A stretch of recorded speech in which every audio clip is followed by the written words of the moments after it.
E aí nós entramos num ponto aqui que é justamente o mérito desse podcast, e nós queremos ser muito objetivos aqui também, é de falar para você, advogado que está ingressando agora na jornada da advocacia ambiental, você que pegou um caso e vê esse pedido, é de não estou aqui a querer falar mal da parte que ingressa com essa ação e faz o pedido, porque ela tem uma base, uma súmula para utilizar. Súmula, voltamos a falar, que é incongruente com relação ao artigo 3º que não foi respeitado aqui. Mas aí o Ministério Público Federal, enfim, o próprio IBAMA, ao ingressar com uma ação civil pública, enfim, a instituição que for que tem essa competência para estar no polo passivo, a associação que for, ela simplesmente copia e cola esse pedido de outras demandas. E isso virou de praxe. E é isso que não pode acontecer. Assim como virou de praxe, um Ministério Público Federal fazer um pedido de inversão do ônus da prova, súmula 618, em qualquer tipo de demanda, em qualquer ação. Pois a inversão do ônus da prova, ela só deve ocorrer quando a parte é hipossuficiente em uma demanda. E o Ministério Público Federal é hipossuficiente em uma demanda para se fazer uma prova. Então, quem será que poderá fazer uma prova melhor que o Ministério Público Federal?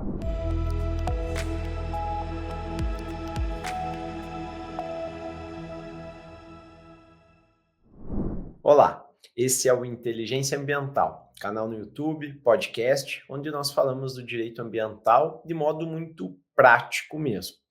E sempre trazendo ou casos reais que o escritório trabalhe, atue, ou principalmente a jurisprudência de tribunais de justiça, tribunais regionais federais ou ainda de tribunais superiores, como STJ e STF. Então, nós buscamos no episódio de hoje, onde eu estou em carreira solo, falar sobre um tema muito voltado para advocacia ambiental, ou então para aquele colega que vai iniciar uma advocacia, uma jornada, em um caso de defesa de ação civil pública, mas não atue propriamente dito somente com direito ambiental, não é especialista na área e está aqui nesse episódio de hoje. Hoje nós vamos falar sobre um tema o qual eu gosto muito e abordo. Gosto no sentido de falar sobre ele, mas é um tema que eu discordo pela incongruência entre o artigo 3º da Lei de Ação Civil Pública e a súmula 629 do Superior Tribunal de Justiça. Mas eu sempre trago em aulas, trago em palestras, quando eu falo sobre a questão da insegurança jurídica em matéria de responsabilidade civil ambiental. Para falar um pouco sobre esse tema, então, eu gostaria de ler aqui na íntegra e também vai estar na tela para quem nos acompanha no YouTube, mas para quem está na nossa audiência, que é muito maior pelo Spotify, eu vou ler a íntegra aqui, primeiro da Lei 7.347 de 85, que é a Lei de Ação Civil Pública, artigo 3º.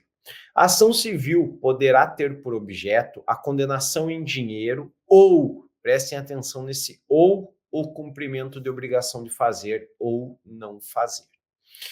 Isso nos traz o entendimento de que ou podemos fazer um pedido, podemos, eu digo, o Ministério Público, quem estiver no polo ativo de uma ação civil pública. Então vai ter que fazer um pedido ou para fazer ou não fazer, ou então um pedido de indenização, um pedido em dinheiro que consta no artigo. Esse é o meu entendimento, o ou. A legislação da ação civil pública, ela é criada na década de 80, ela é de 85. E lá naquela época, não estou desmerecendo o meio ambiente, mas não era um tema tão em voga como atualmente. Posterior, mais recentemente, com alguns julgados podemos dizer, da última década, até porque os paradigmas que trazem para a criação dessa súmula 629 do STJ, eles são baseados em julgados recentes da última década, e tanto que o julgado mesmo que gerou essa súmula, ele se inicia no estado do Rio Grande do Sul, e o julgado do STJ, ele está na data de 2017, se não me falha a memória, quando essa súmula passa então a vigorar. E aí nós temos aqui uma questão muito importante. Lá ainda eu já era especialista em direito ambiental, mas atuava em causas bem menores das quais o escritório atua hoje, e eu sinto uma certa um certo conformismo da advocacia ambiental, posso dizer assim. Por que um certo conformismo? Porque eu não vejo tantos colegas, tantos advogados falando sobre esse tema, o qual nós julgamos no nosso escritório, o qual eu principalmente julgo e trago e falo muito sobre o tema, porque a súmula 629, ela diz o seguinte, ela traz na íntegra dela a seguinte descrição. Quanto ao dano ambiental, é admitida a condenação do réu à obrigação de fazer ou a de não fazer, cumulada com a de indenizar. E aqui está a minha indignação e que eu acho que os advogados ambientais deveriam bater mais nessa tecla, porque hoje o tema é muito em voga. Quando nós trazemos esse julgado aqui para o debate, ele inclusive menciona a questão do princípio do indúbio pro natura.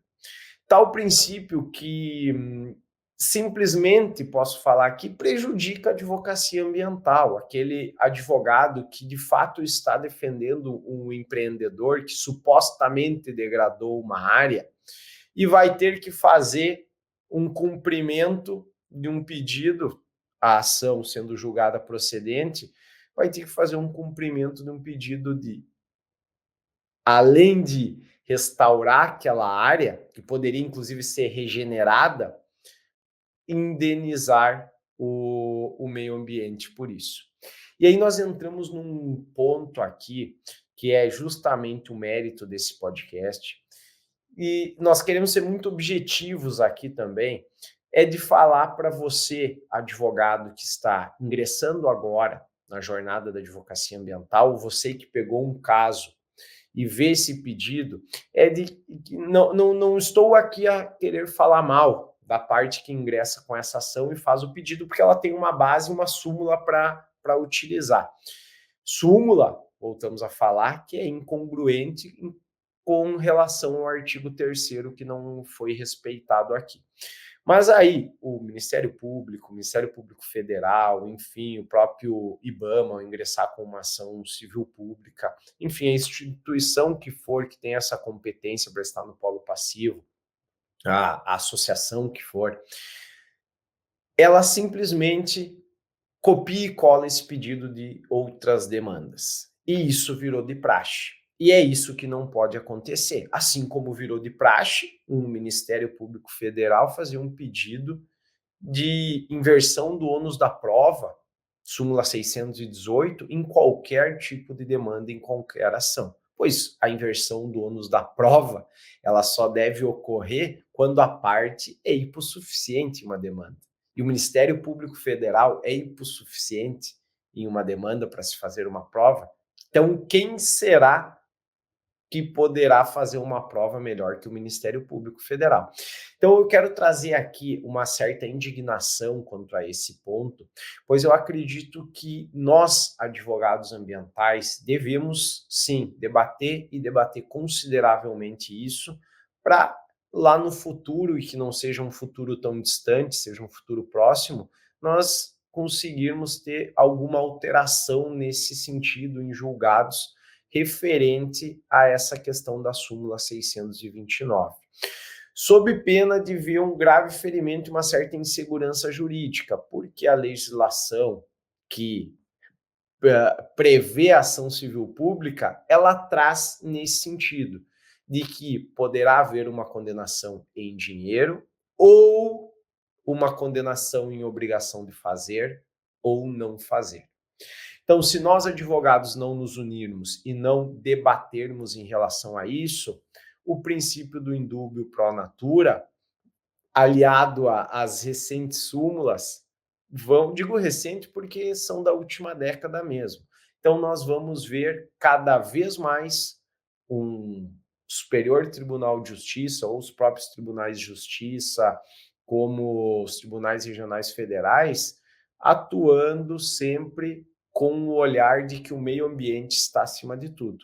E nós não podemos, o direito ambiental não foi criado para defender o meio ambiente. Ele é criado, artigo 225 da nossa Constituição Federal, para buscar uma qualidade de vida para as presentes e futuras gerações. Mas nós não podemos olhar o meio ambiente acima de tudo e acima de todos, sob pena de nós estarmos trabalhando em uma matéria onde a própria questão do biocentrismo vai ser a regra. E não é esse o pilar, assim como nós não podemos ter o olhar do antropocentrismo. O homem está acima de tudo e de todos. Nós temos que ter, na dúvida, deveria prevalecer o direito do homem, então. Não quero entrar nesse mérito aqui, mas indúbio pro natura, para se poder valer uma súmula, e essa súmula está acima da legislação, é algo que, no mínimo, traz um certo inconformismo e, ao mesmo tempo, uma certa incongruência entre o artigo 3º e a súmula 629 do STJ. Então, eu faço essa certa ponderação quanto à advocacia ambiental estar trazendo mais para condução de artigos, condução de podcast, de estudo de casos. Se algum colega advogado quiser vir para debater um pouco mais esse tema, fica muito à vontade aqui, nos chama, porque eu acho que isso precisa ser debatido e levado muito em conta, sob pena de cada vez mais nós estarmos vendo o direito de quem atua utilizando recursos naturais sendo menosprezado, podemos dizer assim.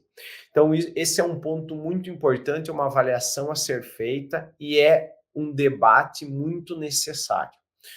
E fica aqui também uma questão para os colegas que estão iniciando, quiserem falar mais, entrar em contato com o nosso escritório sobre esse tema, principalmente, você que está em dúvida para como puxar uma tese nesse sentido, fica à vontade também para nos contatar, para contatar o escritório. Hoje foi um podcast rápido, um podcast bem objetivo, mas eu precisava estar trazendo esse tema aqui, precisava falar um pouco sobre isso, então aproveitei essa oportunidade.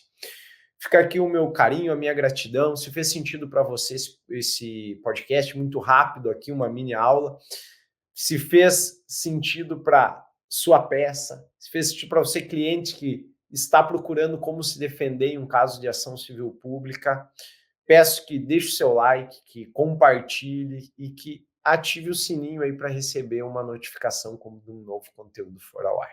Muito obrigado e até a próxima.